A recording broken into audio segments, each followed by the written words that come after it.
Billionaire Dad cried at the hospital door, until a poor girl gave him a tissue and said, "It's going to be okay, sir." The next morning, something incredible happened, and he returned with security to find her. Derek Lockwood adjusted his tie for the third time that morning. His 42nd floor office offered a perfect view of Manhattan, but he no longer even looked outside. Numbers, charts, and reports consumed all his attention. "Mr. Lockwood," his assistant appeared at the door. "The meeting with the Japanese investors is confirmed for 3 o'clock. Perfect. And cancel lunch with Peterson. I need to review the contracts before the video conference with London." Derek had been living like this for 5 years. Ever since Sarah died, work became his refuge. It was easier to dive into business than to face the silence of the large, empty house. The office became his true home. He arrived at 7 in the morning and left after 10 at night. Weekends, more meetings, more projects. At home, Liam played alone in the living room. At 5 years old, he had already learned that Dad was always busy. The nanny, Mrs. Henderson, took care of everything. Baths, meals, bedtime stories. Derek only appeared to say goodnight when he got home early. Sometimes, the boy was already asleep when he returned from work. "Liam, come for lunch, dear," Mrs. Henderson called. The boy dropped his toy cars on the floor. He was quieter than usual, but the nanny didn't worry. Kids had days like that. Liam had always been a calm child, unlike other children his age. During lunch, Liam barely touched his food. He pushed his sandwich from one side of the plate to the other. "Aren't you hungry?" she asked. "My tummy hurts," Liam mumbled. Mrs. Henderson placed a hand on his forehead. He seemed normal. "It must just be a silly little ache. How about we watch cartoons on the sofa?" Liam nodded slowly.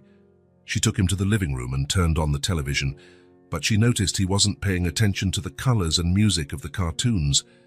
He just stayed quiet, huddled on the large sofa. By 2 in the afternoon, Liam's temperature started to rise. Mrs. Henderson gave him a lukewarm bath, but he complained he was cold. She covered him with a blanket, but within half an hour he was sweating. "Strange," she murmured to herself. In the afternoon, Derek was in another endless meeting when his cell phone vibrated. He ignored it. It vibrated again, and once more. It was his rule. He never answered his phone during important meetings. "As I was saying," he continued to the executives, "we need to close this deal before—" The cell phone vibrated for the 5th time, 6th, 7th. "Excuse me," he mumbled to the executives at the table. He looked at the screen. 8 missed calls from Mrs. Henderson. His stomach dropped. He dialed back. She answered on the first ring. "Mr. Lockwood, thank goodness, it's Liam. He has a very high fever and is delirious. I don't know what to do." "Delirious? How?" "He's calling for his mother, talking nonsense. The fever won't break. It's 103.1 degrees now. I'm scared, Mr. Lockwood." Derek was already grabbing his coat. "Take him to St. Mary's Hospital now. I'll meet you there." He ran out, leaving 10 executives waiting in the meeting room. For the first time in 5 years, Derek abandoned a meeting halfway through. At the hospital, he found Mrs. Henderson at the reception, holding Liam in her arms. The boy was red, sweaty, with glazed eyes. He was breathing fast, as if he had been running. "Daddy," Liam murmured, unfocused. "I'm here, son." Derek took the boy in his arms. Liam was burning with fever. He had never held his son so hot before. "I need a doctor here," Derek shouted at the receptionist. "Sir, please fill out these forms and—" "My son has a very high fever. He needs attention now." A young doctor appeared. "Let's take him to the examination room." In the next 15 minutes, Derek watched a battery of tests, thermometer, stethoscope, questions he couldn't answer. Each question was a stab at his conscience. "How long has he had a fever?" the doctor asked. Derek looked at Mrs. Henderson. I don't know. Did he complain of any pain?" "I wasn't home." "Any known allergies?" Derek swallowed hard. "I don't know." "When was the last time he ate?" Derek fell silent. Mrs. Henderson answered for him. The doctor frowned. "We'll do some blood tests. The fever is very high and there are signs of a serious infection." Serious infection? Derek repeated. Say it could be a systemic infection. We need to admit him immediately. Derek's world collapsed. Admission. Serious infection. His 5-year-old son was in real danger. An hour later, Liam was in a hospital room, hooked up to IVs and monitors. The boy was sleeping but breathing with difficulty. Derek stayed by the bed, holding his son's warm little hand. It was so small, so fragile. Mr. Lockwood, the doctor returned with papers in hand. Tests confirmed a severe bacterial infection. We've started antibiotic treatment, but what? It reached an advanced stage. If it had been a few more hours, well, let's not think about that now. The important thing is that he arrived in time. Derek couldn't hear the rest. His legs buckled. He almost lost his son. By a few minutes, by a few hours difference, he could have lost the only thing that mattered in his life. Mrs. Henderson approached. Mr. Lockwood, you should rest a bit. I'm not leaving here. At least get some fresh air. I'll stay with him. Derek shook his head, but guilt was suffocating him. The hospital air was heavy, loaded with disinfectant and fear. He needed to breathe. He went out onto the sidewalk in front of the hospital. It was almost midnight. The street was empty, only a few cars passing. Derek leaned against the cold wall and, for the first time in 5 years, completely broke down. The tears came all at once, tears of fear, of guilt, of regret. How could he have been so blind? How could he not have noticed his son was sick? What kind of father was he? I'm a terrible father, he murmured to himself. Sarah, forgive me. I don't know how to take care of our son. He cried until he had no more tears. He cried for the wife he lost. He cried for the son he almost lost. He cried for the 5 years he had hidden behind work, pretending everything was okay. That's when he heard light footsteps approaching. Derek looked up and saw a small girl standing in front of him. She couldn't have been more than 5 or 6 years old, with dirty, torn clothes and messy hair, clearly a street child. But how was she here, alone, at that time of night? Her eyes shimmered with a strange light, a light of compassion Derek didn't expect to find anywhere, much less from an abandoned child. It's going to be okay, sir, she said in a sweet, calm voice. Derek was speechless. How did this girl know what he was going through? How did she know he needed to hear exactly those words? The girl extended her small, dirty hand, offering an old, yellowed tissue. For you. Derek took the tissue automatically. My son. He's hospitalized. Very sick. The girl smiled. A smile that brought an inexplicable peace to Derek's desperate heart. A smile he hadn't seen in a long time, not even on his own son's face. He'll be fine, she said with such certainty that Derek almost believed her. How do you know? Because you're a father who cares. I see it. Derek felt a tightness in his chest. I'm not a good father. I wasn't there when he needed me. But you're here now. But when Derek blinked, the girl had vanished. She simply disappeared into the darkness of the night, as if she had never been there. Derek looked at the tissue in his hands. It was real. She had been there. The fabric was old, but clean. It smelled of hope, if hope had a smell. He dried his tears with the old tissue and went back inside the hospital, feeling for the first time that night that maybe, just maybe, everything would be all right. But one question wouldn't leave his mind. Who was that girl? And why did he feel like she had appeared exactly when he needed her most? Derek spent the entire night by his son's side, holding the mysterious girl's tissue. And for the first time in 5 years, he truly prayed. Derek woke up in the hospital. He had slept in the uncomfortable chair beside Liam's bed, the tissue still clutched in his hand. His neck ached, but he didn't care.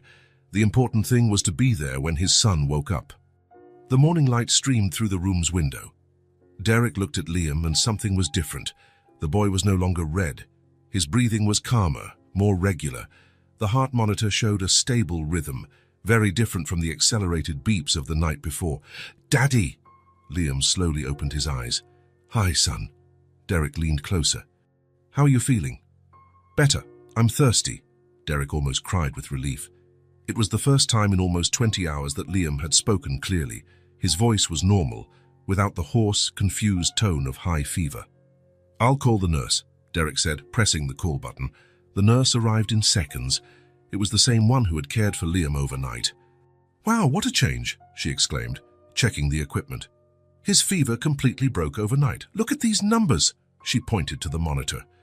Derek didn't understand much about medicine, but he saw that everything was in green, no longer in the alarming red of the night before. "Can I have some water?" Liam asked. "Of course, dear." Slowly at first, Liam took small sips, and Derek noticed that his hands no longer trembled. The night before, the boy could barely hold a glass. 10 minutes later, Dr. Martinez entered the room with a surprised expression on his face. He carried a clipboard full of papers and test results. 2 other doctors accompanied him. "Mr. Lockwood, I need to speak with you."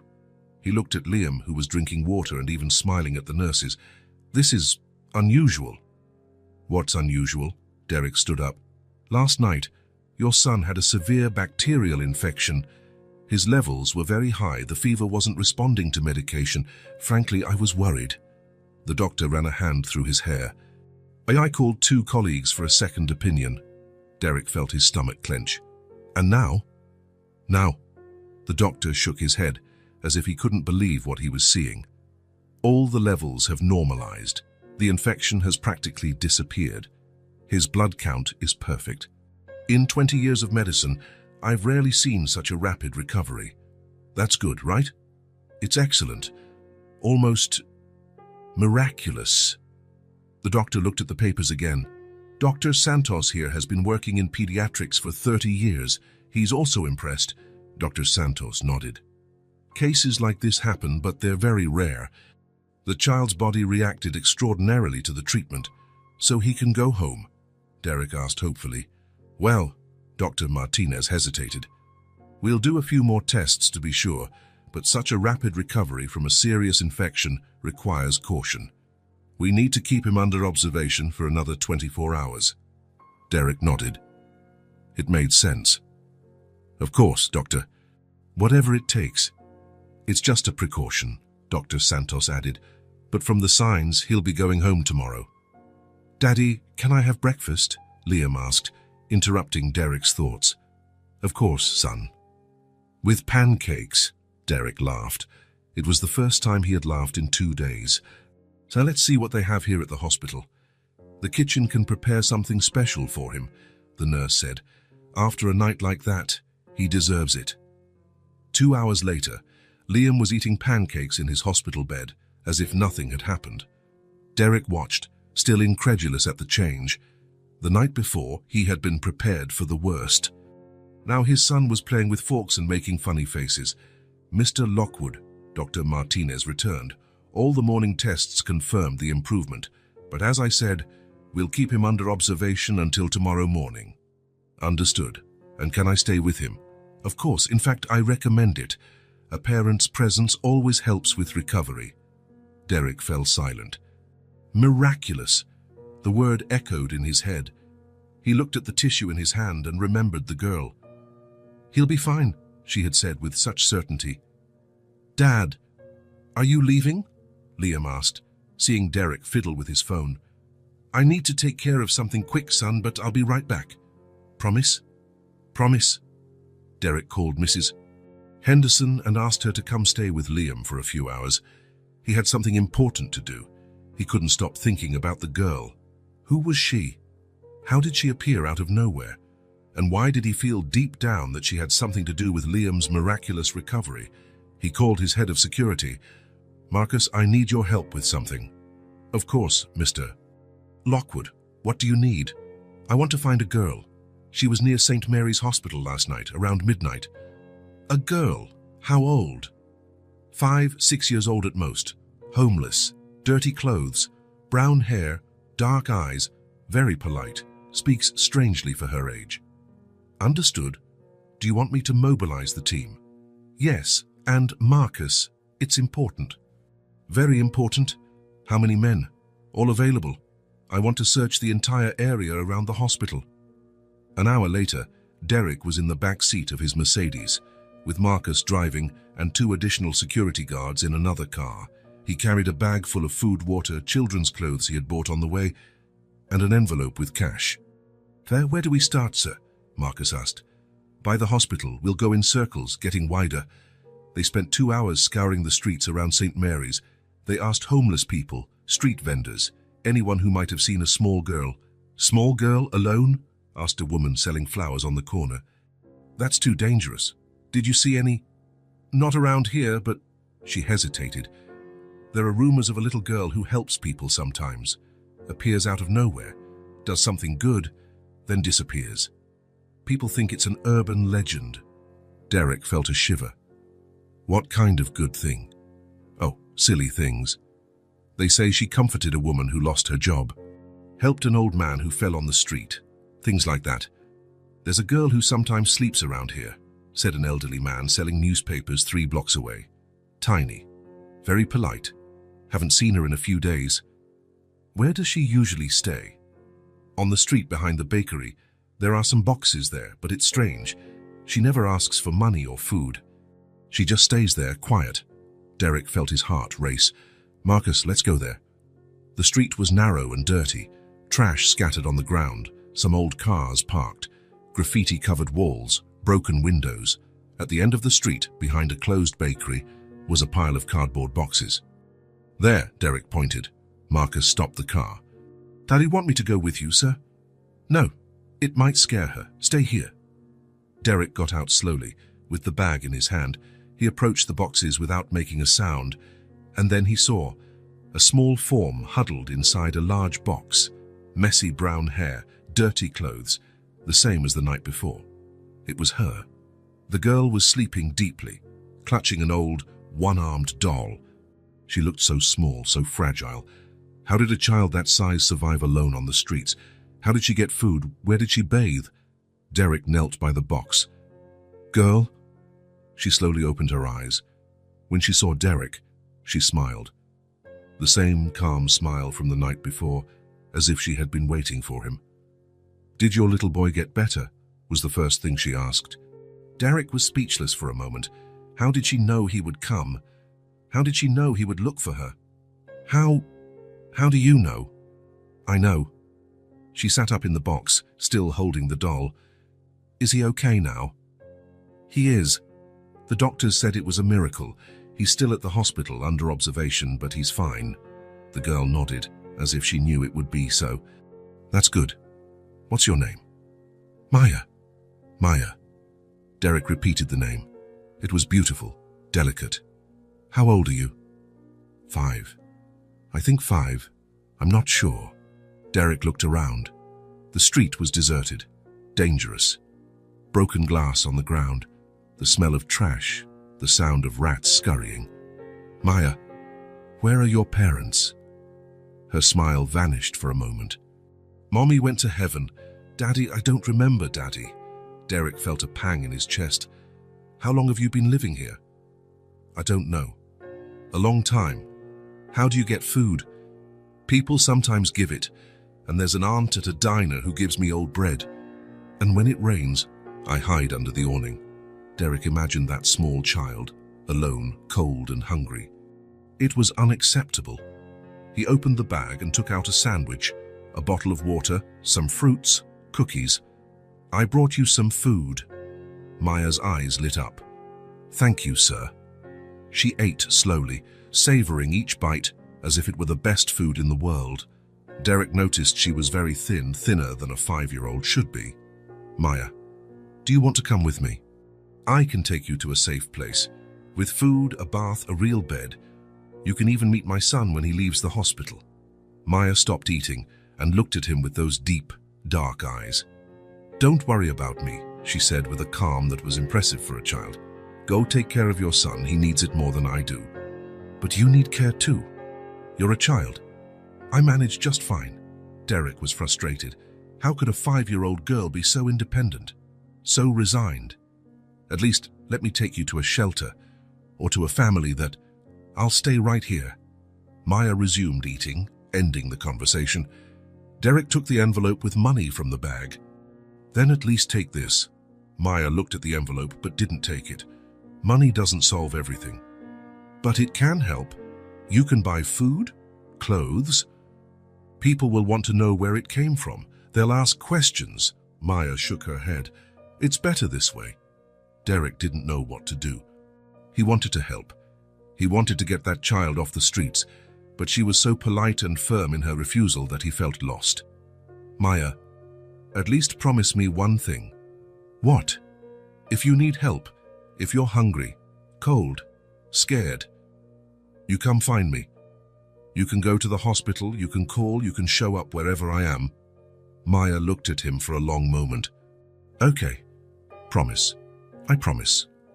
Mr. Lockwood, Marcus approached. Is everything all right? It is.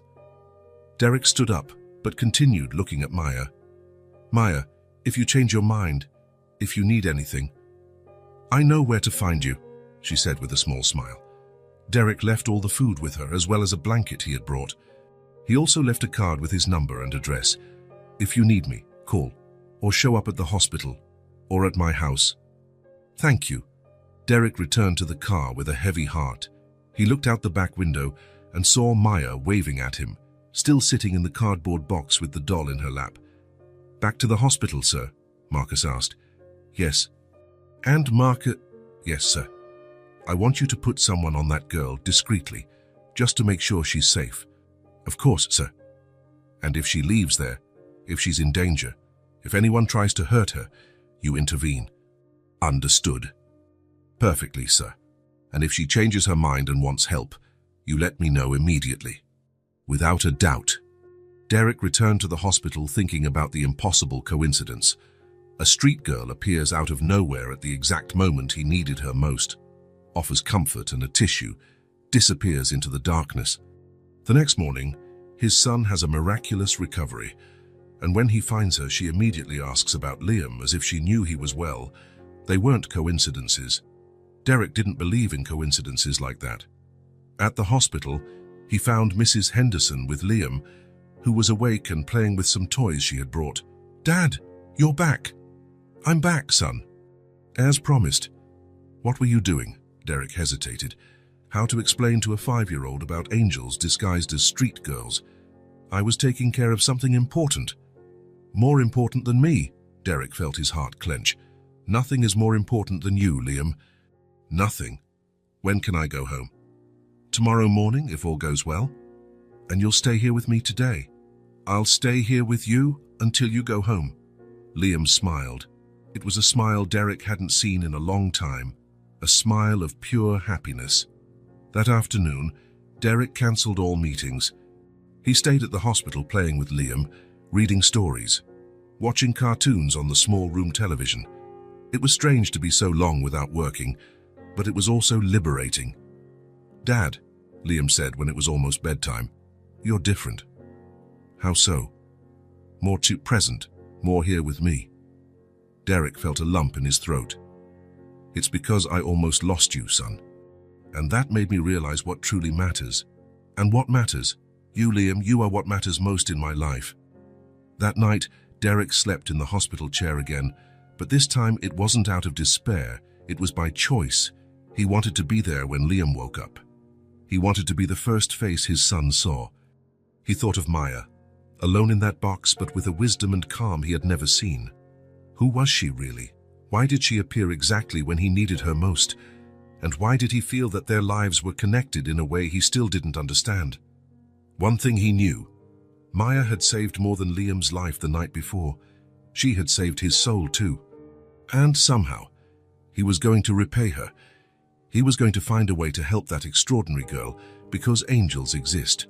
And sometimes they appear when we least expect it, disguised as lost children who need to be found. Derek closed his eyes, holding Maya's tissue, and for the second time in 2 days, he prayed. Not just for his son's health, which was now assured. He prayed for the safety of a small girl who had touched his life in an inexplicable way, and he prayed for wisdom to understand what to do next. The next morning, Dr. Martinez appeared in Liam's room with a wide smile on his face. Good morning. How's our little miracle today? Liam was sitting in bed, eating toast and watching cartoons on television. He seemed like a completely normal, healthy child, full of energy. I'm good. Can I go home now? Let me take a look at you first. The doctor did a quick examination, thermometer, stethoscope, checked his reflexes. All the numbers were perfect. Mr. Lockwood, Dr. Martinez turned to Derek. It's official. Liam is completely recovered. You can go home. Derek felt a huge relief. Finally, 2 days in the hospital felt like an eternity. Thank you, doctor, for everything. It was a pleasure, and Mr. Lockwood, keep being that present father you've become in the last few days. It makes all the difference. Derek nodded. He had learned his lesson. An hour later, Derek carried Liam through the front door. Mrs. Henderson was waiting for them with tears in her eyes and a special lunch prepared. My boy, how I missed you. I missed you too, Mrs. Henderson. Derek watched the emotional reunion, home. They were finally home. But even so, his thoughts returned to Maya. How was she? The security guard he left watching had reported that she was fine, but Derek couldn't stop worrying. Dad, can we play in the garden? Liam asked after lunch. Of course we can.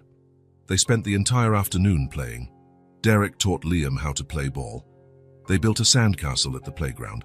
They rode bikes. It was as if Derek was making up for 5 years of absence in a single day. Dad, Liam said as they were heading back inside, thank you. Thank you for what? For staying with me at the hospital, for playing with me today, for being my real dad. Derek felt his eyes well up. I'm the one who should thank you, son, for teaching me what truly matters. That night, Derek put Liam to bed himself. He read 3 stories, sang 2 songs, and stayed there until the boy fell asleep. Then he went to his room and tried to sleep, but he couldn't. He thought of Maya, alone in that cold box. In the middle of the night, his phone rang. It was Marcus. Mr. Lockwood? Sorry about the hour, but it's about the girl. Derek sat up in bed immediately. What happened? She's not well, feverish, trembling. My man said she's pretty bad. Derek was already getting dressed. I'm on my way. Sir, it's 3 in the morning. I don't care, I'm coming. Derek arrived on the bakery street in 15 minutes. Marcus was waiting on the corner with another security guard. Where is she? There, sir, but she's very sick. Derek approached the cardboard boxes. Maya was huddled inside the large box, trembling violently. Even in the darkness, Derek could see that she was very pale. Maya.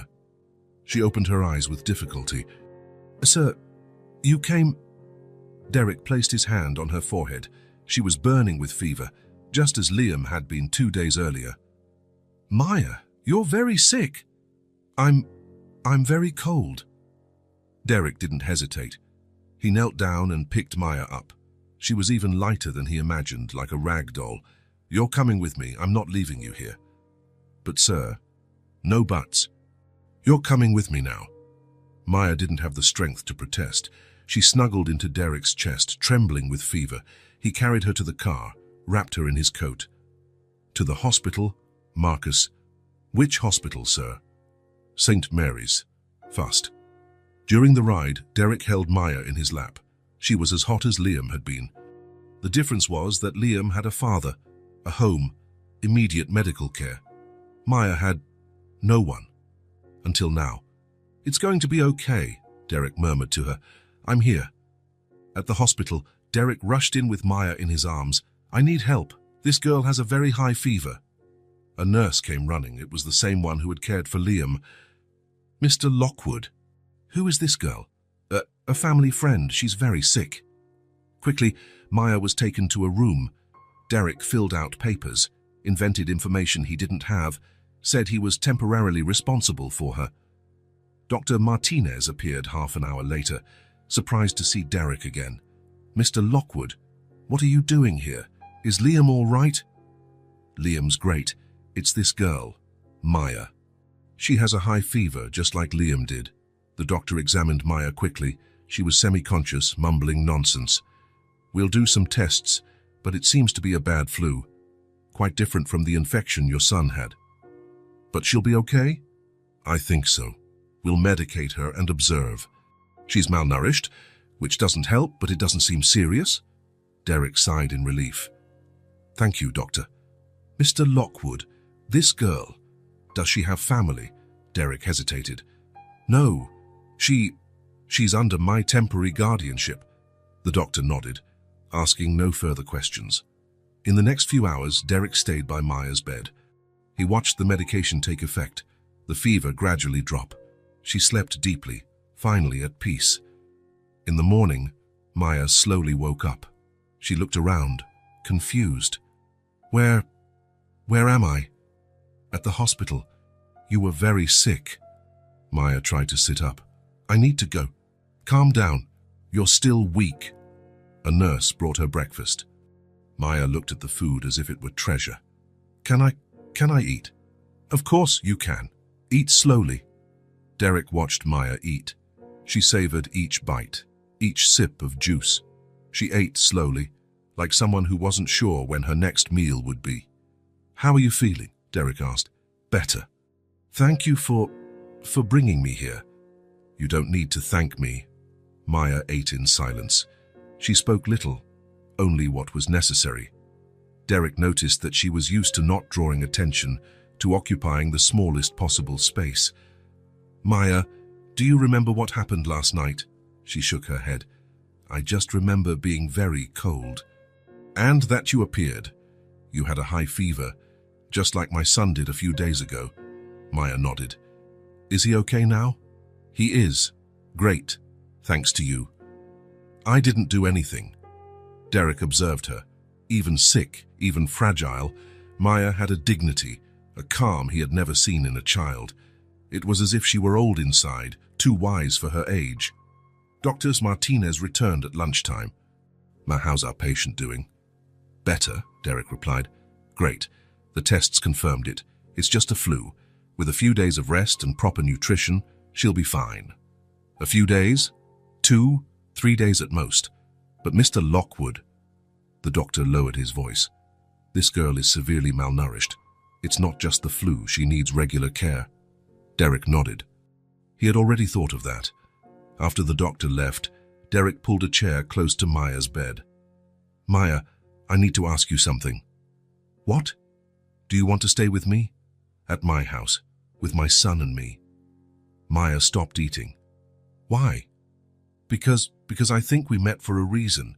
You helped my son when I needed it most. Now it's my turn to help you. Everyone needs someone. Maya, even you. Maya was silent for a long time. Derek saw that she was thinking, weighing her options. What if I don't work out? What if I'm a problem? You won't be a problem, you'll be family. Family. Family. Maya looked at her own hands. I don't remember having a family. Then it's time to have a new one. That afternoon, Derek called home. Mrs. Henderson, I need to tell you something. I'm bringing a girl home. Maya. She's going to stay with us for a while. A girl, sir? It's complicated to explain, but she's special. Very special. I understand, sir. I'll prepare the guest room.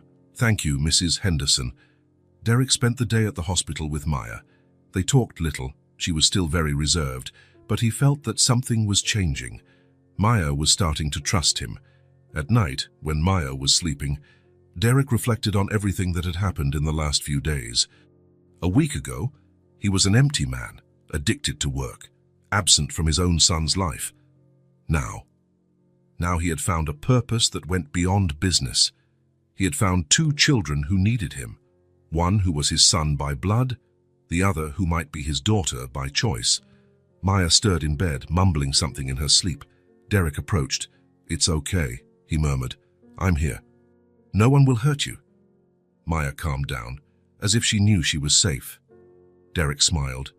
For the first time in 5 years, he felt his life had true meaning. It wasn't about money, power, or success. It was about family. It was about love. It was about protecting the people who mattered. And Maya mattered. In a way he still didn't fully understand, but that he felt deep in his heart. The next day, Maya woke up much better. Her fever had completely passed. She was more flushed, more alert. How do you feel? Derek asked. Good, much better. Want to know something? Today you're going to see my house and my son. Maya got nervous. So what if he doesn't like me? He'll love you, I'm sure of it. Dr. Martinez discharged Maya at lunchtime. Derek took her home, holding her small hand in his. In the car, Maya looked out the window, admiring the city, the houses, the trees. It was as if she were seeing the world with different eyes. "Mr. Derek? You can just call me Derek. Or, well, you can call me whatever you want. Derek, thank you. For what?" "For not leaving me alone." Derek squeezed her hand. "I'm never going to leave you alone again, Maya. That's a promise." And Derek knew it was a promise he would keep, not just out of obligation, but out of love. A strange, inexplicable love that had appeared out of nowhere and taken hold of his heart. Maya had saved Liam. Now, it was Derek's turn to save Maya. But deep down, Derek suspected that Maya didn't need saving. She was the savior. She was the angel who had appeared in his life to teach him what truly mattered. And now, finally, she would have a home. Derek parked in the driveway entrance and looked at Maya in the back seat. She was quiet, observing the large house through the car window. "Is this where you live?" she asked, her eyes wide. "It is, and now it's where you'll live too." Maya nodded slowly, but Derek noticed she was nervous. Her small hands played with the hem of the shirt the hospital had given her. "Maya, it's okay, it's just a house. A very big house," Derek smiled. "Inside, it's just a normal house, with bedrooms, a kitchen, a living room. Nothing special." They got out of the car and walked to the front door. Derek opened it with his key and called, "Mrs. Henderson, we're home." The nanny appeared immediately, drying her hands on her apron. When she saw Maya, her face softened. This must be Maya. "Hi," Maya said softly. "Hello, dear. Welcome to our home." "Where's Liam?" Derek asked. "In the living room, playing with his cars." Derek knelt down to Maya's height. "Want to meet my son?" Maya nodded, but Derek saw that she was tense. "Relax. He's nice. You'll like him." They walked to the living room. Liam was on the floor, surrounded by dozens of toy cars. He made engine noises as he pushed a blue car across the coffee table. "Liam!" Derek called. The boy looked up and smiled. "Dad, you're back." "I'm back, and I brought someone for you to meet." Liam noticed Maya for the first time. She was half hidden behind Derek, only part of her face showing. "Who is she?" "This is Maya. She's going to stay with us for a while." Liam stood up and approached. Maya took a step back. "Hi," Liam said. "I'm Liam." "Hi," Maya replied almost in a whisper. "How old are you?" "5. I think 5. "I'm 5 too." Liam smiled. "I want to play with me." Maya looked at Derek as if asking for permission. He nodded. "Okay," she said. Derek sat on the sofa to observe. Mrs. Henderson appeared beside him. "She seems like a good girl," she murmured. "She is very special." Liam went back to his cars and picked up a red one. "This one's my favorite. It's a Ferrari." "Do you like cars?" Maya slowly approached. "I don't know much about cars." "That's okay, I can teach you." Liam held out the car to her. "Want to hold it?" Maya took the car carefully, as if it were made of crystal. "It's heavy," she said. "It's real metal. My dad bought it at a special store." Maya examined the car, ran her finger over the wheels, the shiny paint. "See, it's beautiful. You can play with it if you want." Maya smiled for the first time since she arrived. "Really? Really, I can show you all my cars." Liam began to show her each car, explaining the colors, the models, inventing stories about each one. Maya listened attentively, asking simple questions. Derek watched, fascinated. Liam had never been so talkative with strangers. He was usually shy, reserved, but with Maya he seemed completely at ease. "Maya," Liam said after showing all the cars. "Do you have any toys?" Maya hesitated. I have something." She put her hand in her pocket and pulled out a small, smooth, round stone. "It's just a little stone," she said, embarrassed. "Can I see?" Maya handed the stone to Liam. He examined it carefully. "It's really smooth and it sparkles a little. I found it on the street. I liked the color." "What color is it?" "I don't know the name. It's kind of blue, kind of gray." Liam held the stone up to the light. "It's beautiful. It looks like a jewel." "You think so?" "I do. Okay, it's the most special toy I've ever seen." Maya smiled again, wider this time. "Want to know something?" Liam said. We can make a city for the cars, and your little stone can be a castle. A castle? Yeah. We'll make a city on the floor and your stone will be the princess's castle. But I'm not a princess. Everyone can be a princess if they want. Maya giggled, a low but genuine laugh. Okay, let's make the city. Liam began to arrange the toy cars on the floor, creating imaginary streets. Maya helped him, suggesting where to place each car. In a few minutes, they had built a complete city in the living room. Now your stone goes here in the middle, Liam said, because it's the most important castle. Maya placed the stone in the center of the toy car city. Now the cars can visit the castle, she said. Exactly. And the stone princess can drive around the cars. They started playing for real. Liam made different voices for each car. Maya invented a special voice for the stone princess. They created adventures, races, crazy stories. Derek watched in silence, a strange feeling growing in his chest. How long had it been since he saw Liam so happy, so free, so creative? And Maya's, it was as if she had awakened. The shy and reserved girl had transformed into a normal child, laughing, playing, inventing. "Dad," Liam called. "Want to play with us?" Derek hesitated. When was the last time he played on the floor like a child? "Can I?" "Of course. You can be the mayor of the city." Derek sat on the floor with the two children. Liam handed him a yellow toy car. "This is your official mayor's car." "And what does the mayor do?" "Takes care of everyone in the city," Maya said, "and protects the castle."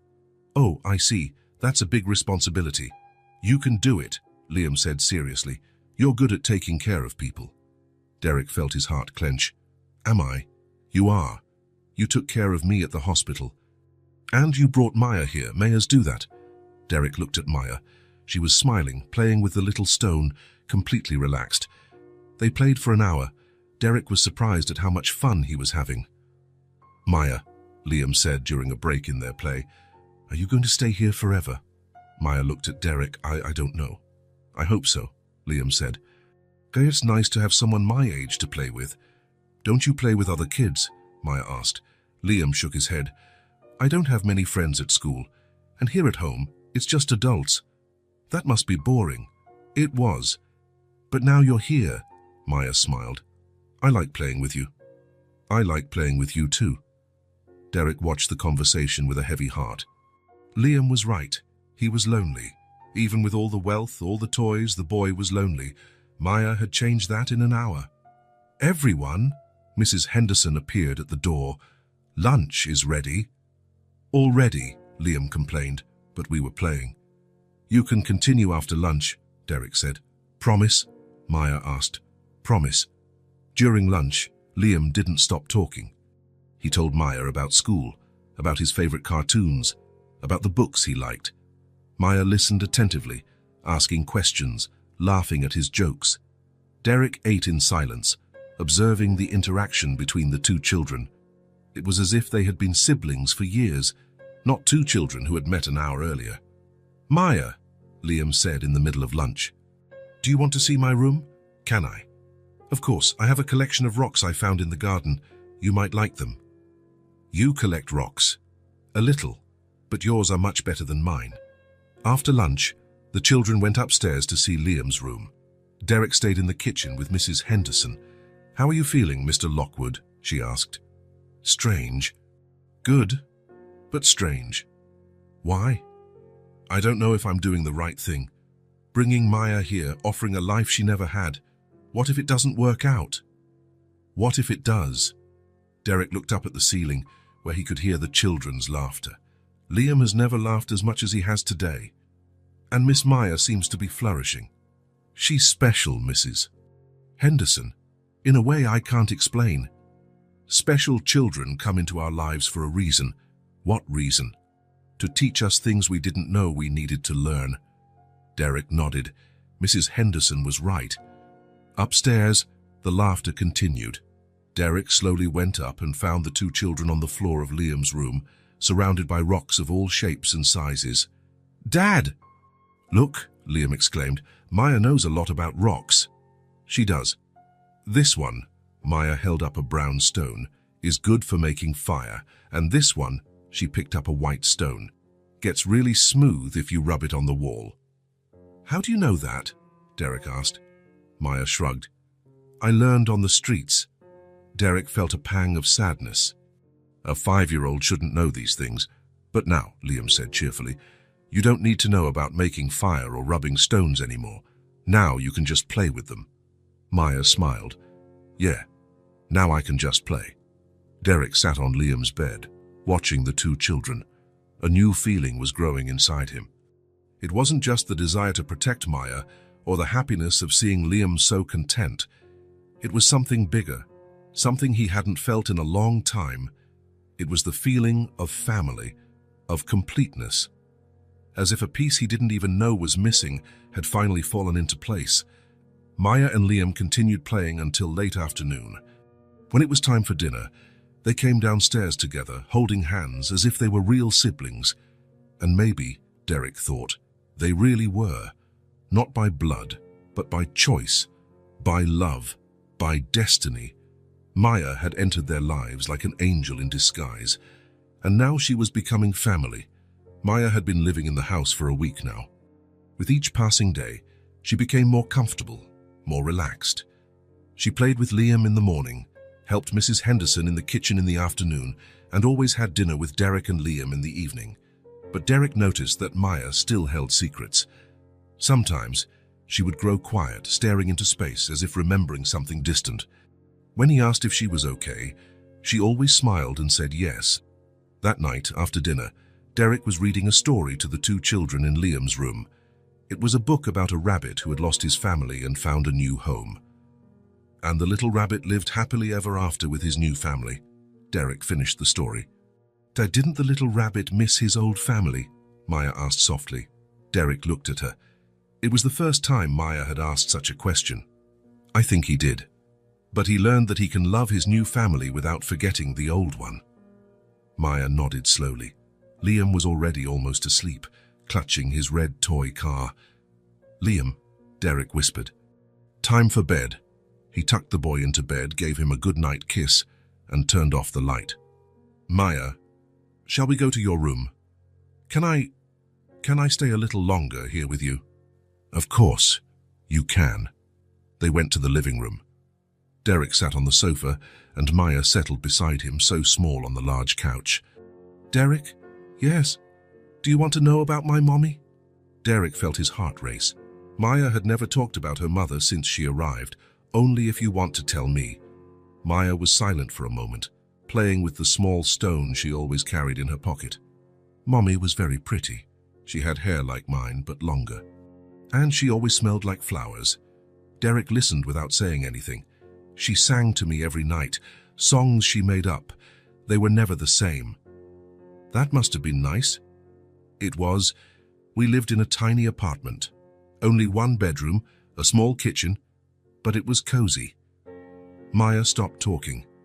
Derek waited. One day, Mommy started coughing a lot. At night, during the day, a cough that wouldn't stop. Derek felt a pang in his chest. She got very weak, couldn't work anymore. We didn't have money for food anymore. What did you do? Mommy said we would be fine, that she just needed to rest a little. Maya sighed, but she got worse and worse. And then, one day she fainted. I tried to wake her up, but I couldn't. A neighbor saw and called an ambulance. Derek closed his eyes. He imagined an even smaller Maya, trying to wake up her unconscious mother. Mommy got sick. We went to a hospital, but no one helped. Maya stopped talking again. Her hands trembled slightly. Was it different from the hospital where Liam stayed? Derek asked gently. Very different.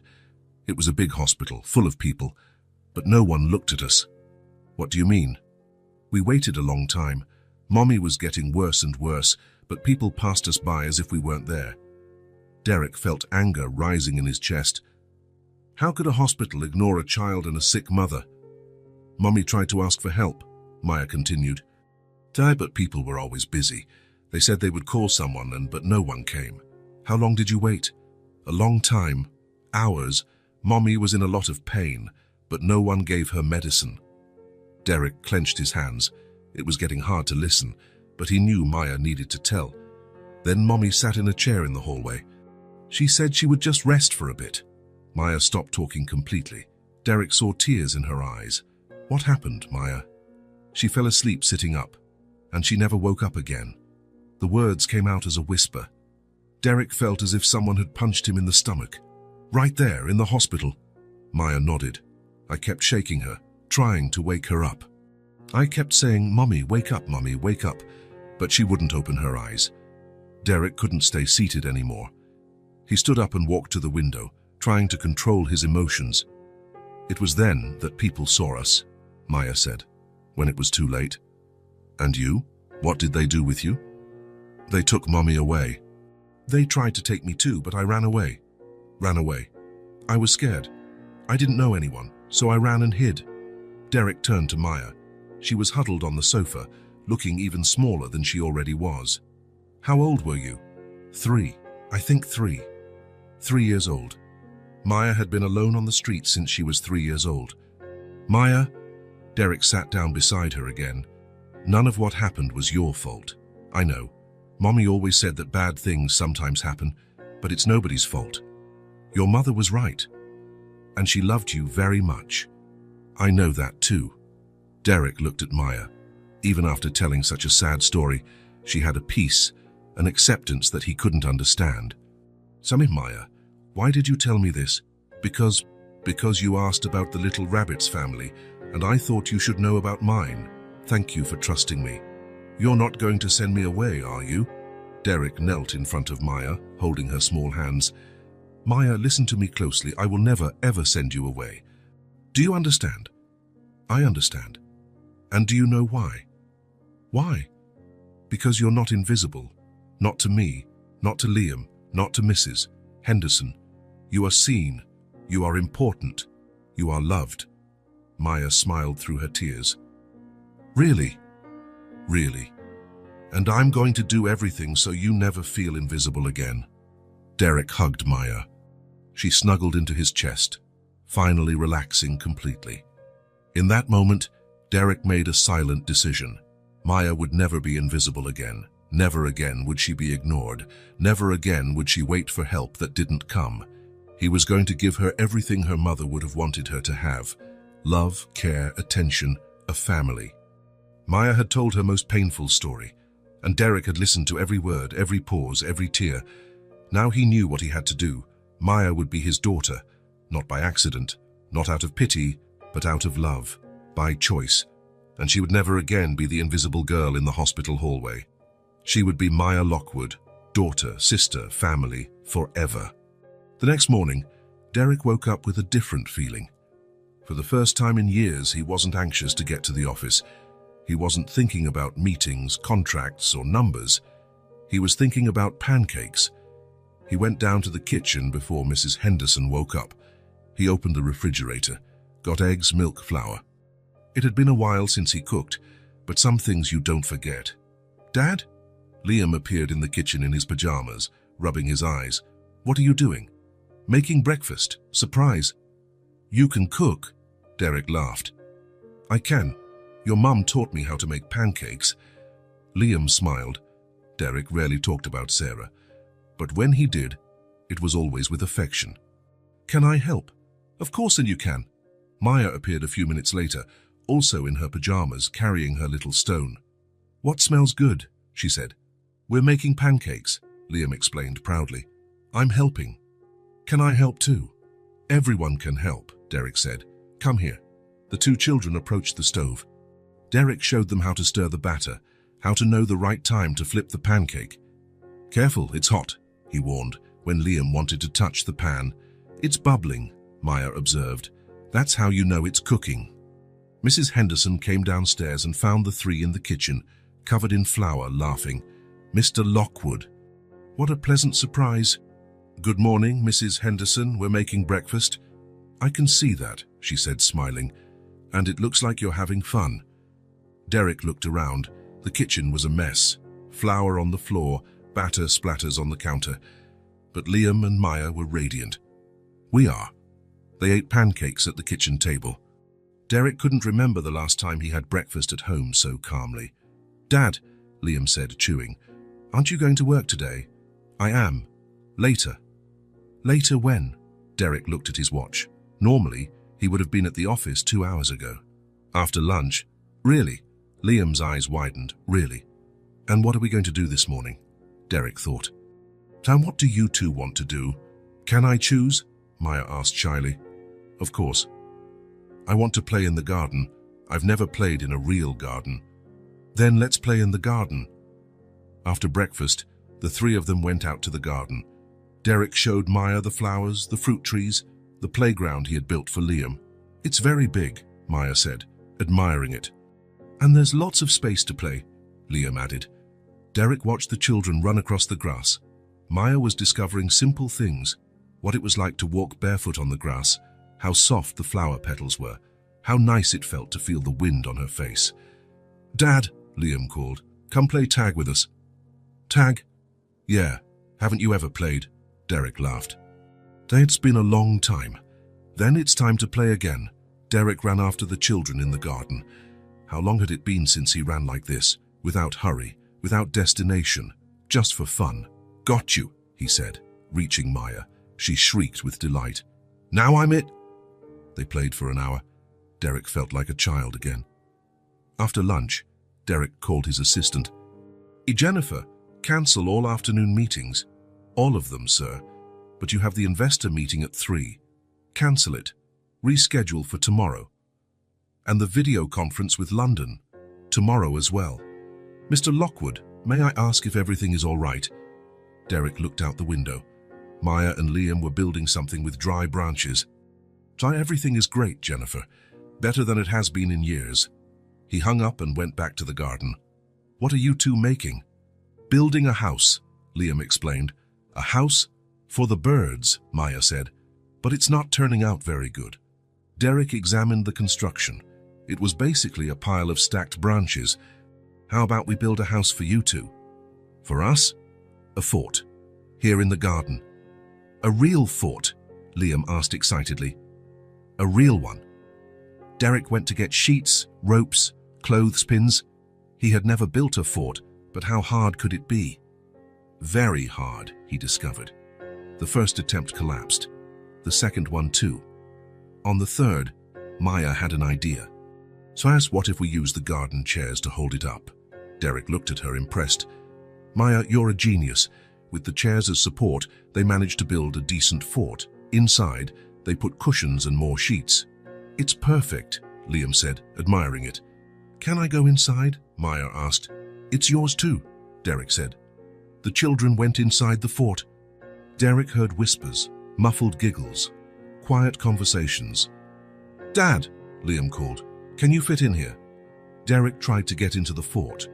It was tight, but he managed to squeeze inside with the two children. "It's a bit cramped," he said. "But it's cozy," Maya said. They stayed inside, telling stories, making plans for other games. "Derek," Maya said suddenly. "Yes, you're funny, you know." Derek was surprised. "Funny how?" "Funny in a good way. Fun. You play with us for real." "Yeah," Liam agreed. "You never played before. And now you do." Derek felt something strange in his chest, a feeling he hadn't had in a long time. "Do you like it when I play with you?" "Very much," Maya said. "It's the best part of the day," Liam added. Derek hugged the two children at the same time, there inside the cramped fort. "I like it too. Very much." Liam snuggled into Derek's arm. "Dad?" "Yes." "Thank you for being here." "Thank you for what?" "For being present. Truly present." Derek felt his eyes well up. When did his 5-year-old son learn the difference between being physically present and truly present? Probably when Derek spent years just being physically present. "I'm the one who should thank you both," he said, "for teaching me how fun it is to play." They spent the entire afternoon in the garden. They had a water balloon fight, a treasure hunt, a jumping contest to see who could go furthest. Derek felt alive, truly alive, for the first time in years. He wasn't worried about emails, calls, meetings. He was completely focused on that moment, on those two children, on that new feeling of family. At night, after dinner, The children asked to sleep in the fort. Sayanai? Liam asked. If it's not too cold. It's not, Maya said, and if it is, we'll keep each other warm. Derek arranged blankets and pillows in the fort. He read them a story by flashlight. Dad, Liam whispered when Derek was leaving. Today was the best day of my life. Mine too, Maya added. Derek smiled. Mine too. He went back into the house and sat on the porch, looking at the lit-up fort in the garden. He heard the children's low voices, muffled giggles. For the first time in 5 years, Derek felt complete, not because he had money, success, or power, but because he had love, he had family, he had purpose. Maya and Liam had transformed him from an empty man into a real father, and he would never be the same again. After a week of sleeping in the fort, the children finally returned to their rooms. Derek was putting Liam to bed when he noticed the boy was quieter than usual. Liam, is everything okay? It is, Dad. But Derek knew his son. Liam always got quiet when something worried him. Are you sure? You seem thoughtful. Liam played with the edge of his blanket. Dad, can I ask you something? Of course, you can. Anything. Liam took a deep breath, as if gathering courage. Why isn't Maya going to school? Derek paused. It was a question he had been asking himself. Maya had been with them for 2 weeks, but they hadn't discussed school yet. Well, she's still settling in. She just arrived. But she'll have to go, right? She will. Why are you asking? Liam was silent for a moment, fiddling with his fingers. Liam, what is it? You can tell me. It's just that... Liam lowered his eyes. Dad, as I don't like school. Derek was surprised. Liam had never complained about school before. What do you mean you don't like it? Did something happen? Nothing specific happened. It's just that... Liam hesitated. No one wants to play with me. Derek felt as if he had been punched. What do you mean no one wants to play with you? The kids at school, they already have their groups, their friends. And I... Liam shrugged. I'm alone at recess.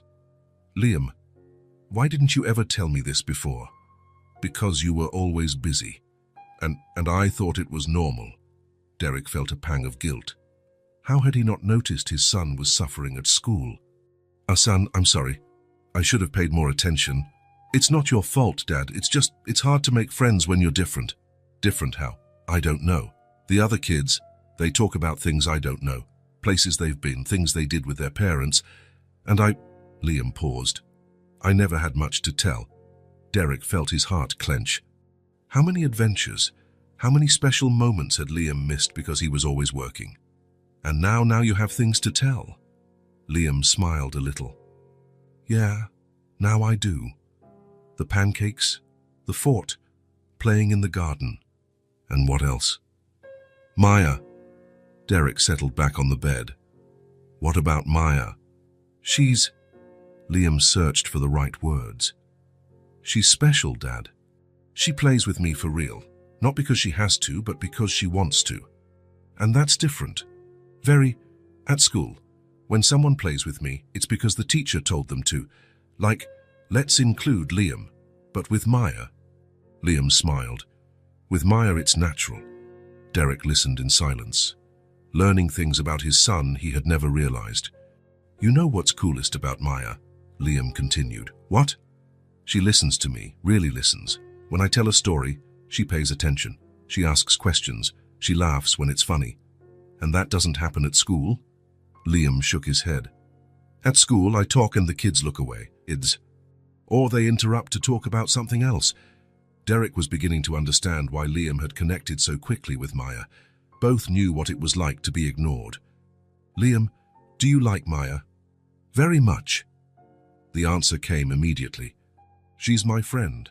My only real friend. And what if she goes to school with you? Liam's eyes lit up. Really? She can go to my school? Maybe. What do you think? I think, Liam thought carefully, I think if Maya goes with me, I'll like school. Why? Because she's my friend. And when you have a real friend, any place is better. Derek smiled. That's true. Dad? Yes. I really like Maya. She makes me feel less lonely. Derek held his son's hand. Did you feel lonely before? Sometimes. At school always. At home, but you used to come home late. So I was just with Mrs. Henderson. She's nice, but it's not like having a real family. And now it's different. You're here. Maya's here. We play together, eat together, laugh together. Liam squeezed Derek's hand. Now it feels like a real family. Derek felt his eyes well up. It is a real family, son. Liam was quiet for a moment. Then, in a very soft voice, he asked, Dad, is she going to stay with us forever? The question took Derek by surprise, not because he hadn't thought about it, but because hearing it from his son made it all the more real. Do you want her to stay? Very much. She's like a sister. The sister I always wanted to have. Derek felt a lump in his throat.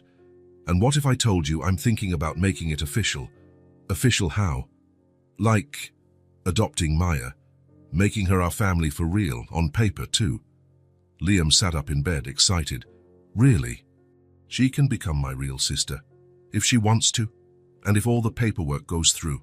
She'll want to, I'm sure she'll want to. Derek laughed at his son's excitement. Let's talk to her tomorrow, then. Thank you, Dad. For what? For bringing Maya home, for spending more time with us, for... Liam searched for the words. Sorry for being a real dad now. Derek kissed his son's forehead. Thank you too. Why? For teaching me what truly matters. Derek turned off the light and left the room. In the hallway, he stopped for a moment, leaning against the wall. He took a deep breath, and then something happened that hadn't happened in 5 years. Derek cried. But they weren't tears of pain, sadness, or frustration. They were tears of relief, of gratitude, of awakening. He had spent 5 years living on autopilot. Work, home, sleep, repeat. Without realizing his son was lonely at school, without realizing they were just two people living in the same house, not a family. Maya had changed all of that. She didn't just bring joy to Liam. She brought Derek back to life. She forced him to be present, to pay attention, to be a real father. And now, listening to Liam talk about friendship, about feeling less lonely, about having a real family, Derek realized how much he had almost lost. He had almost lost his son's childhood by being too busy to notice, but it wasn't too late. They still had time. They could still be a family that included a small girl who appeared out of nowhere and saved them all. Derek wiped his tears and went to check on Maya. She was sleeping deeply, clutching her little stone. Thank you, he whispered, for saving my son, for saving me, for showing us what a real family is. Tomorrow he would start the adoption process. Tomorrow he would talk to Maya about school, about staying forever, about officially becoming a Lockwood. But today, Derek simply gave thanks. Thanked for being awake to life again.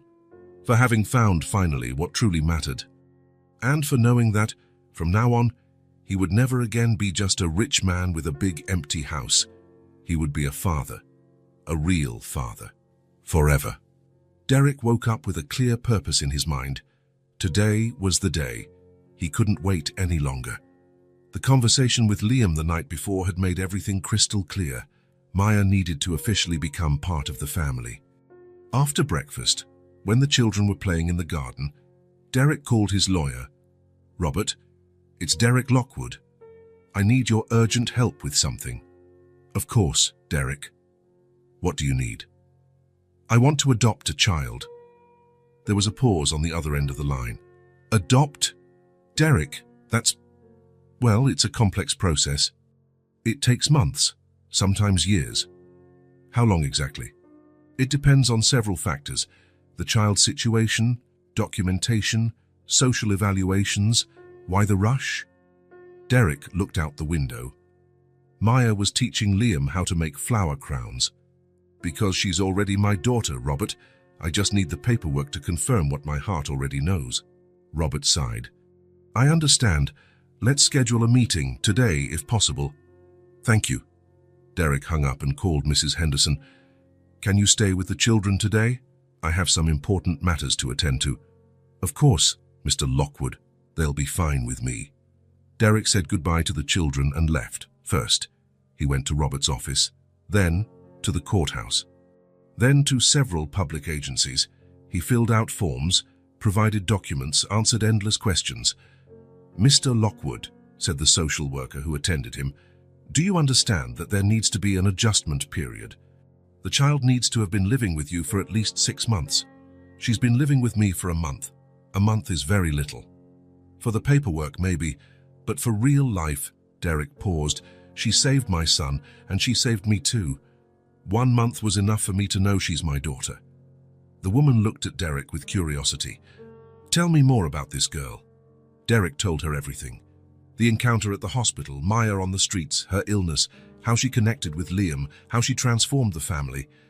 "It's an unusual story," the social worker admitted. "Maya is an unusual child. We'll need to do a home visit. Evaluate the conditions, talk to the child." "When?" "I can schedule it for next week. And then, if everything is in order, we can speed up the process, considering the child has no known family and is clearly well adapted." Derek felt a pang of hope. "How long?"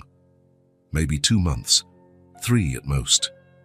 2 months seemed like an eternity, but Derek nodded. It was better than years. "There's one more thing," Derek said. "I want to enroll Maya in school, in my son's school. That might be complicated without the official documentation. I'll make it work." Derek spent the rest of the morning arranging the school matter. He used contacts, made calls, pulled favors. By late afternoon, Maya was officially enrolled in Liam's school. When he got home, the children ran to him. "Dad, where were you?" Liam asked. "Taking care of important things." "What kind of things?" Maya wanted to know. Derek knelt down to the height of the 2 children. "Maya, I need to talk to you. Something important." Maya became serious. "Did I do something wrong?" No, nothing wrong. Come, let's sit down." They sat on the living room sofa. Liam sat on one side of Derek, Maya on the other. "Maya," Derek began, "are you happy here?" "Very happy. Do you want to continue living here?" "I do. Forever." Maya nodded vigorously. "Forever." Derek took a deep breath. "So, if you want to, I can be your dad." Maya blinked several times, as if she hadn't understood. "Dad, how?" "A real dad. Official. On paper. Legally. In everything." You want to be my dad?" "Very much, if you want me to be." Maya looked at Liam, who was smiling broadly. Then she looked back at Derek. "And Liam will be my brother." "He will." "And Mrs. Henderson will be like my grandma." Derek laughed. "I think she'd love that." Maya was silent for a long moment. Derek started to get nervous. "Maya, what do you think?" Then, Maya's face lit up with the widest smile Derek had ever seen. "I do very much." Derek hugged Maya tightly. Liam joined the hug. "We're going to be a real family," Liam exclaimed. "We already are," Derek said. "Now we're just going to make it official."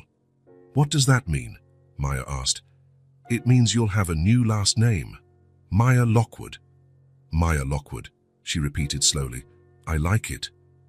"It means you'll go to school with Liam." "Really?" Maya's eyes widened. "It's all arranged. You both start together on Monday." "Yay!" Liam shouted. "We'll be in the same class." Derek spent the next few weeks dealing with paperwork, social worker visits, psychological evaluations. Maya answered all the questions honestly and simply. "Do you like Mr. Lockwood?" the psychologist asked. "I like him very much. He takes care of me." "How does he take care of you?" "He makes delicious food with me, plays with me, listens when I talk, and he makes me feel safe." "And Liam? What's your relationship with him like?" "Liam is my best friend, my brother. We play together, sleep in the fort together, tell each other secrets." "Do you want to continue living with them?" "Forever." 3 months later, Derek received the call he had been waiting for. "Mr. Lockwood, this is the family court. The adoption has been approved." Derek almost dropped the phone. "Approved?" "Approved. Congratulations. Maya is officially your daughter." Derek hung up and shouted, Maya, Liam, come here. The children ran into the living room. What is it, Dad? Liam asked. Maya, officially welcome to the Lockwood family. Maya took a second to understand. When she did, she started to cry. It's official. Am I really your daughter? Really? Maya threw herself into Derek's arms. Liam joined the hug. Now we have to celebrate, Liam said. How do you want to celebrate? Derek asked. Can we go to a fancy restaurant? Maya asked shyly. Derek was ready to take them to the most expensive restaurant in the city, but then he had a better idea. How about a diner? One with a jukebox and milkshakes. What's a jukebox? Maya asked. You'll find out. Derek took the children to an old diner downtown. It was the kind of place he used to frequent as a child with his own parents. When they entered, Maya stopped at the door and took a deep breath. I've never eaten in a place like this. It smells good here. The smell was of hamburgers, French fries, and ice cream. 50s music played on the colorful jukebox in the corner. Choose where you want to sit, Derek said. Maya chose a table near the window. I can see the street from here. They sat down and picked up the menu. Maya examined each item as if it were treasure. So many choices, she murmured. You can order anything you want, Derek said. Anything. Anything. Maya ordered a hamburger with French fries. Liam ordered the same thing. Derek ordered the same thing too. He didn't want to be different. And to drink? The waitress asked. 3 chocolate milkshakes, Derek said. When the food arrived, Maya observed everything with fascination. The giant hamburger, the golden fries, the creamy milkshake. It's too beautiful to eat, she said. But it is for eating, Liam laughed. Look. He took a huge bite of his hamburger. Maya imitated him carefully. Is it good? Derek asked. Maya nodded with her mouth full, smiling. Dad, Liam said, can we make a toast? With milkshake. Why not? Derek raised his milkshake. Then let's toast. Maya and Liam raised theirs too. What are we toasting to? Derek asked. To family, Liam said. To the Lockwood family, Derek corrected. To our family, Maya added softly. They clinked their milkshake glasses. To family made by choice, Derek said. What does that mean? Maya asked. It means family isn't just who you're born with. It's who chooses to stay together. It's who loves each other, cares for each other, protects each other. Like us? Maya asked. Exactly like us, Maya smiled. I like our family. Me too, Liam said. Me too, Derek echoed. They ate slowly, savoring not only the food but the moment. Derek looked around the diner, families eating together, children laughing, parents telling stories. Now he was part of it. He was no longer the lonely, work-obsessed man. He was a father of 2 children. He had a real family. Maya, Derek said, can I ask you something? Of course. Do you regret anything? Leaving the streets, coming to live with us? Maya thought for a moment. No, never. Why? Because now I have you, and you have me, and... She paused, searching for the right words. And now I know what family love is. Derek felt his eyes well up. You always knew how to love, Maya. You taught us. How? You appeared when we needed it most. You showed me how to be a real dad. You showed Liam how to have a sister. You brought love into our home. You brought love into my life too. So we're a perfect family, Liam concluded. We are, Derek agreed. When they left the diner, it was already getting dark. Derek drove slowly home, listening to Maya and Liam chat in the back seat about school on Monday. At home, he put the 2 children to bed. First Liam, then Maya. Dad, Maya said as Derek was turning off the light. Yes? Thank you. For what? For giving me a family, for making me feel important. Derek sat on the edge of the bed. Maya, you were always important, from the first day I saw you. How did you know? I didn't know. I felt it. In my heart. Maya smiled sleepily. I felt it too. That you would be my dad someday. Really? Really. Ever since that night at the hospital. Derek kissed Maya's forehead. Good night, daughter. Good night, Dad. Derek left the room and stood in the hallway for a moment. Daughter, Dad. Words that now had a completely new meaning. Maya wasn't just a child he had helped. She was his daughter, by choice, by love, by destiny, and tomorrow would begin a new phase. Maya and Liam would go to school together. They would be siblings officially, not just at home, but in the world. Derek smiled. Family made by choice, not by blood, but real. More real than anything he had ever experienced. Derek woke up earlier than usual, not because of work this time, but because of anxiety. Today was Maya's first day of school, the first day she and Liam would go together. He went down to the kitchen and started preparing the special breakfast he had promised, heart-shaped pancakes, Maya's own idea. "Good morning, Dad." Liam appeared in the kitchen, already dressed in his school uniform. "Are you nervous?" "A little. And you?" "No. I'm happy." Liam smiled. "Finally, I'll have company at school." Maya came down a few minutes later, wearing the new uniform Derek had bought. She looked at herself in the refrigerator's reflection. "Do I look like a real student?" "You look like the prettiest student in school," Derek said. Maya blushed. She wasn't used to compliments yet. During breakfast, Maya was quieter than usual. Derek noticed she was nervous. "Maya, is everything all right?" "What if the kids don't like me?" "They will," Liam said with conviction. "You're cool. Anyone can see that." "What if they ask about where I used to live?" Derek knelt beside Maya's chair. "You don't have to tell anything you don't want to. Your story is yours. You decide what to share." "What if I say I'm adopted?" "There's nothing wrong with that. Family is family, no matter how it started." Liam extended his hand to Maya. "And remember, you won't be alone. I'll be there." Maya squeezed his hand. "Thank you." After breakfast, Derek helped the children pack their backpacks. Maya had insisted on carrying her special stone in her pocket. "For good luck," she explained. "Good idea," Derek said. In the car on the way to school, Maya watched out the window. Derek saw in the rearview mirror that she was taking deep breaths, calming down. "Maya," he said, "do you remember what we talked about yesterday? That I'm smart, special, and any school would be lucky to have me." "Exactly. And if you need anything, talk to the teacher or Liam." When they arrived at school, Derek stopped at the door. Several other families were arriving too. Children running, parents talking, the typical buzz of the start of classes. "Ready?" Derek asked. "Ready," Liam answered for both of them. They got out of the car. Derek held Maya's hand on one side, Liam's on the other. They walked together to the school entrance. "Mr. Lockwood," the principal came to greet them. "And this must be Maya. Welcome." "Thank you," Maya said softly. "Liam told me a lot about you. Said you two are inseparable." Maya looked at Liam, who smiled at her. "She's my sister," Liam said proudly. The word sister still made Derek's heart race. Sister, family, words that now had a completely new meaning. They walked through the school hallways. Maya observed everything with curiosity. The colorful walls, the children's drawings, the classrooms full of small desks. "It's different from what I imagined," she murmured. "Different how?" Derek asked.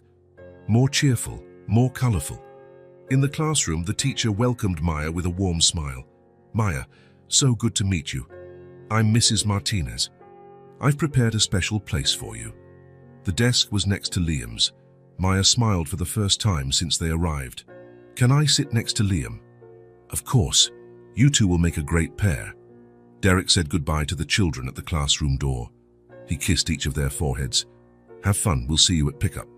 "Dad," Maya called before he left. "Yes? Thank you for everything." Derek smiled. "Thank you too." He left the school and went to his car, but he couldn't leave immediately. He stayed there, watching through the classroom window. He saw Maya being introduced to the other children. He saw Liam always by her side, helping, supporting. He saw Maya's smile grow as the children welcomed her. Derek thought about everything that had happened in the last few months, how his life had completely changed since that night at the hospital. He thought he was saving Maya, taking a child off the streets, giving her a better chance at life. But the truth was the opposite. Maya had saved him. She appeared at Derek's darkest moment, when he was losing his son to his own absence. When he was living an empty life, without real purpose, Maya taught him to be a real father, to be present, to value simple moments like making pancakes or building a fort in the garden. She saved Liam too. She gave the boy what he needed most, a friend, a sister, someone who truly saw him. Derek drove to the office, but his mind was at school. For the first time in years, work wasn't his priority. His family was. During the morning, Derek cancelled 2 meetings. He couldn't concentrate on anything but how Maya was adapting. At pickup time, Derek arrived at school early. He waited in the car, anxious to hear how the first day went. When the bell rang, he saw the children coming out in groups. And then he saw Maya and Liam. They walked side by side, holding hands, chatting animatedly. Maya was smiling, swinging her backpack. Liam gesticulated excitedly, clearly telling a story. Derek got out of the car to greet them. "Dad," Maya ran to him. It was amazing. It was. The kids are nice. The teacher is kind. And I like studying. And you, Liam? It was the best school day of my life, Liam said, squeezing Maya's hand. Now I like school, because I have my sister with me. Derek hugged the 2 children. There, at the school gate, with other families around, he felt complete. "Dad," Maya said, "can I tell you something?" "Of course." "Today, when the kids asked about my family, I told them I had the best dad and the best brother in the world." Derek felt his eyes well up. "And what did they say?" "That I'm lucky." "No, Maya, I'm the lucky one. We're all lucky." "And guess what else?" Liam added. "Maya helped a girl who was crying at recess. Everyone was impressed." "Is that true?" Derek asked. Maya shrugged. "She forgot her lunch. I shared mine." Derek smiled. That was Maya being Maya, always taking care of others. "And Maya made 3 friends," Liam continued excitedly. 3? Derek was surprised. "Yeah. They even invited me to play with them," Maya said shyly. "That's never happened before." "Of course it has. You're special, Maya." On the way home, Derek looked in the rearview mirror. Maya and Liam were talking about homework, about their new friends, about plans for recess the next day. "Dad," Liam said suddenly. "Thank you." "For what?" "For bringing Maya into our family. She made everything better." "It's true," Maya agreed. "You made everything better for me, too." Derek smiled. That was it. That was family. Not the perfect family from TV commercials, but a real family, made of choice, of love, of simple moments that became extraordinary. Maya had come into their lives like an angel in disguise, a small, lost girl who, in truth, knew exactly the way back home, the way back to family, the way back to love. Derek thought about the night at the hospital, when it all began. A dirty, ragged child offering an old tissue to a desperate man who could have imagined that encounter would change everything. Derek smiled, driving home with his 2 children in the back seat. Finally, after so long lost, they were a real family, and they always would be. If this story touched your heart, subscribe to the channel and turn on notifications so you don't miss the next ones. Leave a like, because it helps this story get recommended to more people. See you in the next story.